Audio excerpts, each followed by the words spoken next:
L'assurance dépendance, quel mode assurantiel pour demain? La dépendance est une notion polysémique.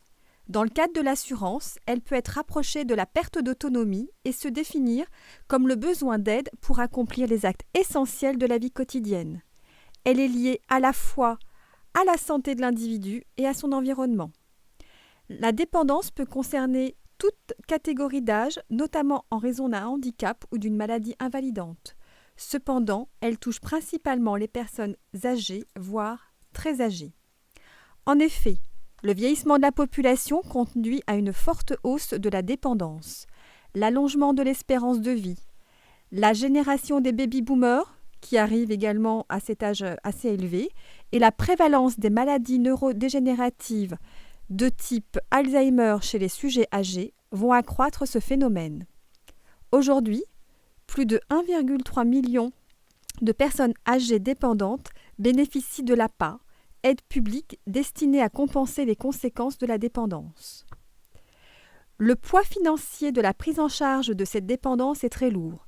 Il représente plus de 30 milliards d'euros, dont les 2 tiers sont financés par la dépense publique et 1 tiers laissés à la charge des individus.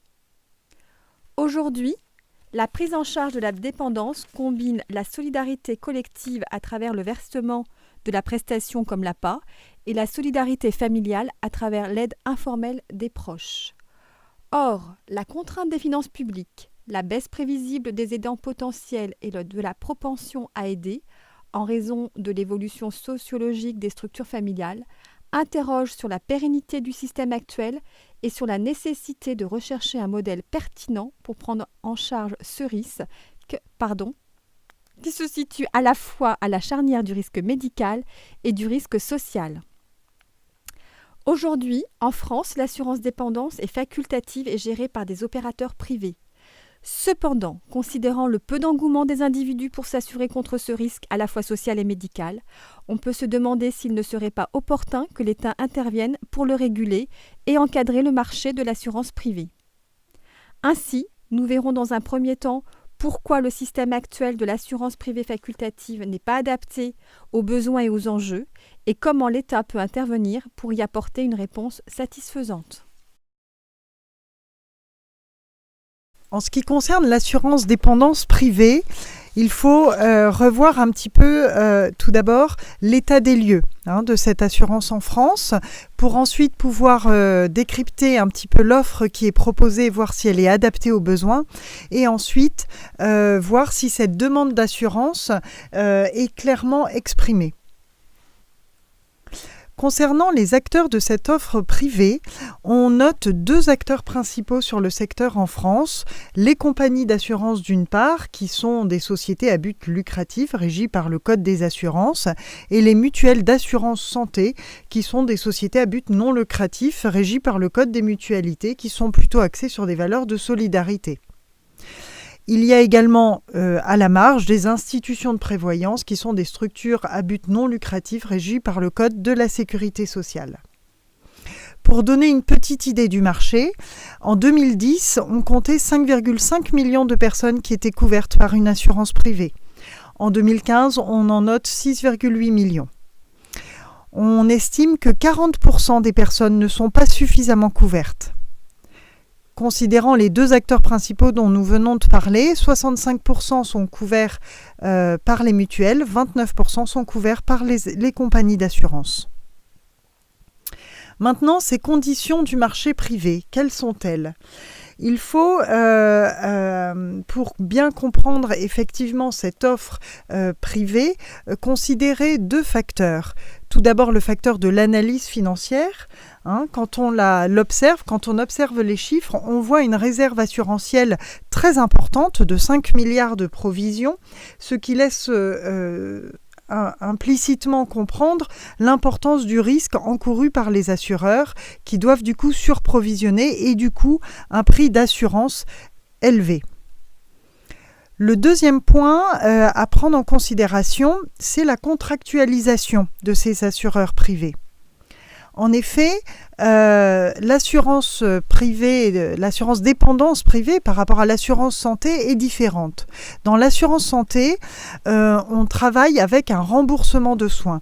Dans l'assurance dépendance privée, on travaille avec une indemnité forfaitaire, donc qui est liée à l'incertitude de la couverture du financement de la prise en charge. Par ailleurs, la souscription est limitée aux critères d'âge, puisqu'on ne peut souscrire que jusqu'à 70-75 ans maximum. L'âge moyen aujourd'hui est à peu près de 60 ans. Par ailleurs, il y a aussi une sélection médicale qui est variable. Certains, en effet, pour limiter l'antisélection, vont soumettre un questionnaire médical lors de la souscription, mais tous les assureurs ne le font pas. Par ailleurs, cette offre proposée par le marché privé paraît assez inadaptée. En effet, nous avons retenu 3 contraintes. La contrainte de la spirale d'antisélection. En effet, l'assurance privée ne cible qu'une partie de la population, comme nous venons de le voir. Par ailleurs, il n'y a pas d'informations statistiques fiables. En effet, quid de l'espérance de vie sans incapacité dans 30 ans ? Personne ne peut aujourd'hui donner de chiffres précis. Et il y a une difficulté à provisionner le risque. On vient de voir effectivement le coût considérable. La deuxième contrainte, c'est ce problème de couverture partielle. En effet, en 2010, 36% des assurés étaient couverts sur le long terme. On note 2 types de couverture proposées. Une couverture annuelle révisable. La rente est à peu près de 120 à 500 € par mois. Et puis, il y a une couverture de rente viagère, où là, la rente est à peu près de 583 € par mois. Pourquoi nous vous parlons de ces chiffres-là ? Eh bien, parce qu'il faut retenir que le reste à charge d'une personne âgée dépendante ayant une maladie d'Alzheimer et restant à domicile, son reste à charge est à peu près de 500 € par mois. Donc, on se rend compte, en comparant ce reste à charge et ses rentes, que l'offre est inadaptée aujourd'hui. La troisième problématique de cette offre aujourd'hui proposée, c'est la définition de la dépendance qui n'est pas bien harmonisée entre les assureurs. Au niveau de la dépendance totale, la définition est homogène. Cela concerne les GIR 1 et 2 avec une impossibilité de réaliser 3 gestes de la vie quotidienne et une irréversibilité de l'état de santé. Par contre, le problème tient plus sur la dépendance partielle. Effectivement, elle concerne les GIR 3 et 4, mais en termes d'incapacité à réaliser au moins 2 des 4 gestes de la vie quotidienne, un flou demeure et du coup la cotisation est non seulement incomplète, mais on comprend qu'elle va concerner principalement la dépendance lourde. Maintenant, au niveau de la demande paraît insuffisante. En effet, nous avons vu 4 déterminants à cette demande insuffisante et peu développée. La première concerne la myopie des agents, avec une auto-assurance qui est privilégiée par les individus. Effectivement, ils préfèrent eux-mêmes prévoir ou en tout cas gérer eux-mêmes leur assurance que faire intervenir une assurance privée. Ils ont vraiment il y a une préférence individuelle à ne pas s'assurer. C'est un véritable choix. Cette myopie des agents est liée à cette problématique de la temporalité. Soit ils sont trop jeunes et donc ne se voient pas ni dépendants ni mourir, soit il est trop tard et donc du coup ils ne voient pas l'intérêt d'une assurance. On peut du coup comprendre ce raisonnement en termes de perte et de réjouissance. En effet, au niveau des probabilités assurantielles, on décrypte ces 2 premiers déterminants dont on vient de parler, la myopie des agents et la problématique de temporalité, par d'une part le paradoxe d'Halley, qui, par la théorie de l'espérance d'utilité, met en lumière l'incohérence des choix des individus. En effet, un individu est naturellement averse au risque. Il va donc s'assurer. Et pourtant, il ne le fait pas. Il ne le fait pas notamment dans l'assurance dépendance. Ce n'est pas cohérent. Un peu plus tard, dans les années 80, des études vont reprendre ce point en intégrant la notion de regret et de réjouissance comme un balancier explicatif de la valorisation du risque qui est fait par l'individu. En effet, l'individu valorise le risque. par le regret de ne pas avoir obtenu le meilleur choix suite à son action, et puis par la réjouissance de l'action menée. Et dans le cas de l'assurance dépendance, qui fait entrer en jeu cette notion de dépendance, de mort implicitement liée, et de réjouissance, qui est de profiter de la vie, eh bien cela va amener l'individu à balancer justement le risque, sa notion de risque, et à reconsidérer son aversion naturelle au risque. Il va l'inverser totalement. Et du coup, cela va amener à une préférence à ne pas s'assurer. Il y a également le phénomène de la sélection adverse. Dans la sélection adverse, il y a un manque d'informations concernant un produit à acheter ou une personne à assurer. Et du coup, cela va conduire à une mauvaise sélection du produit de l'assurance. C'est relié donc au calcul de la prime qui va être complètement inadapté, et du coup, le reste à charge va rester trop important. Au-delà d'une offre inadaptée et restreinte, le problème tient finalement plus d'une demande de l'individu qui aura des difficultés à se développer. Alors dans ce contexte, que proposer ? L'intervention d'une assurance dépendance publique serait-elle nécessaire ? Aujourd'hui, la question de la création d'une 5e branche sécurité sociale est de nouveau d'actualité. En effet, la principale caractéristique de la dépendance, c'est la prévalence qui entraîne des anomalies assurantielles causées par la faible distribution du risque. L'APA, créée en 2001, est une réponse partielle à cet enjeu, d'abord parce qu'elle est coûteuse pour les collectivités, et ensuite parce qu'elle est sélective, car adressée aux plus de 60 ans. L'État est face au problème donc de l'incertitude, à la fois sur le nombre de personnes âgées dépendantes à venir et à la fois sur le potentiel de leurs aidants, c'est-à-dire que l'aide informelle d'aujourd'hui, est-ce qu'elle sera la même que celle de demain ? Aujourd'hui, le débat est encore lancé.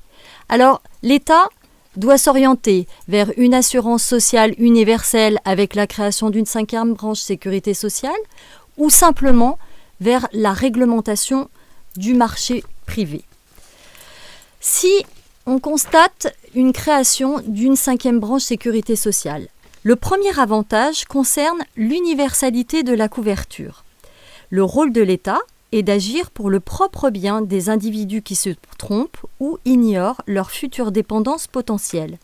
Pour cela, il doit les forcer à contracter une assurance. L'État est donc le seul à pouvoir rendre l'assurance dépendance obligatoire. Ce serait en plus une nouvelle source de financement du risque dépendance. Le deuxième avantage concerne la mutualisation à grande échelle. Face à un risque macroéconomique, l'État semble plus à même qu'un assureur de s'engager et de faire face aux imprévus lorsqu'ils se produisent sans freiner le fonctionnement de l'économie par des précautions excessives. Par ailleurs, l'État a la capacité de gestion administrative et il peut jouer un rôle de régulateur du marché en ajustant les cotisations au fur et à mesure des besoins de l'évolution de la société. L'inconvénient de la création d'une 5e branche, c'est que c'est une solution nécessaire mais pas suffisante. En termes d'efficacité économique notamment, puisqu'elle ne permet pas le contrôle de l'aléa moral et au contraire a tendance à l'amplifier par rapport au marché. En termes d'équité, puisqu'elle permettrait à la génération du baby-boom de bénéficier de la couverture de dépendance sans jamais avoir contribué financièrement à la prise en charge de ce risque.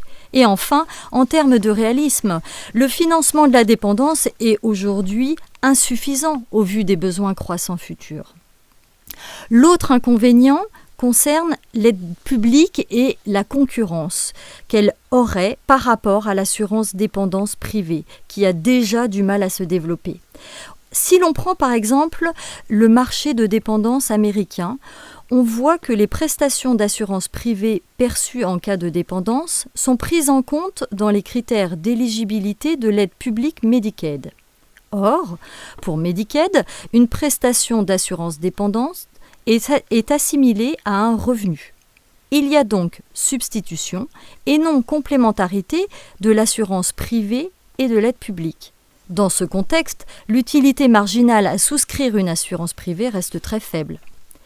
La création d'une 5e branche risque semble être une solution en demi-teinte face à la prévalence de la dépendance. Dans ce contexte, une simple réglementation du marché privé par les pouvoirs publics serait-elle une solution ? Elle pourrait simplement se border à une réglementation qui vise à limiter les effets de la concurrence entre les compagnies d'assurance. Ainsi, un marché privé fortement réglementé permettrait de clarifier l'offre de produits, de pouvoir comparer l'offre d'une compagnie à l'autre et serait plus maîtrisable par les assureurs en limitant de manière forfaitaire la prime de risque aux incertitudes de l'indépendance.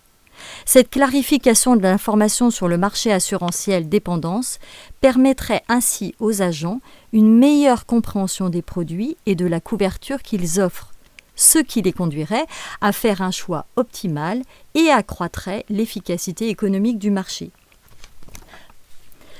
Par ailleurs, l'État propose une labellisation des contrats d'assurance en définissant la notion de dépendance de manière commune entre assureurs privés et évaluateurs publics.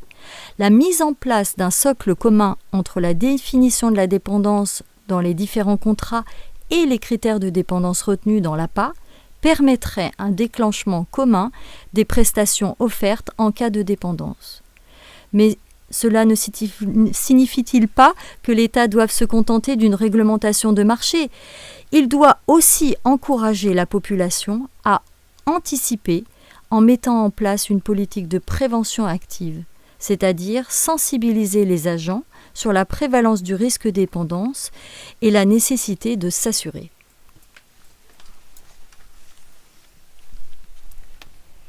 En conclusion, on peut dire que la spécificité du risque dépendance plaide pour une obligation d'assurance et à l'articulation des opérateurs privés et publics pour garantir ce risque. Certains États, confrontés de longue date aux problématiques liées au vieillissement, ont déjà mis en place des systèmes assurantiels pour tenter d'apporter des réponses efficaces. C'est le cas du Japon et de l'Allemagne. Le Japon a adopté un système assurantiel obligatoire pour la dépendance distinct de celui de la santé. Depuis les années 2000, l'assurance dépendance est obligatoire pour tous les résidents japonais dès l'âge de 40 ans. Les cotisations sont calculées en fonction des revenus, mais les prestations sont versées selon le niveau de dépendance dans la limite de certains coûts. Dès 1995, l'Allemagne a opté pour une assurance obligatoire universelle et unique qui bénéficie à la fois aux personnes âgées et aux personnes handicapées. Pour la financer, l'Allemagne a créé une 5e branche, délestant ainsi les communes de cette charge. Cependant, dans la mesure où il ne s'agit pas d'une assurance complète, les prestations étant versées également dans la limite d'un certain plafond, il existe une possibilité de souscrire une assurance complémentaire. En France, il devient urgent de réformer le système actuel reposant exclusivement sur les opérateurs privés. La perspective d'un partenariat public-privé présente plusieurs intérêts. Un intérêt en termes d'efficacité. Un système mixte permet la complémentarité des réponses aux besoins. Un intérêt en termes de flexibilité par la prise en charge d'un risque macroéconomique et le développement d'une offre personnalisée. Un intérêt en termes de redistribution pour un socle minimal obligatoire basé sur le principe de solidarité.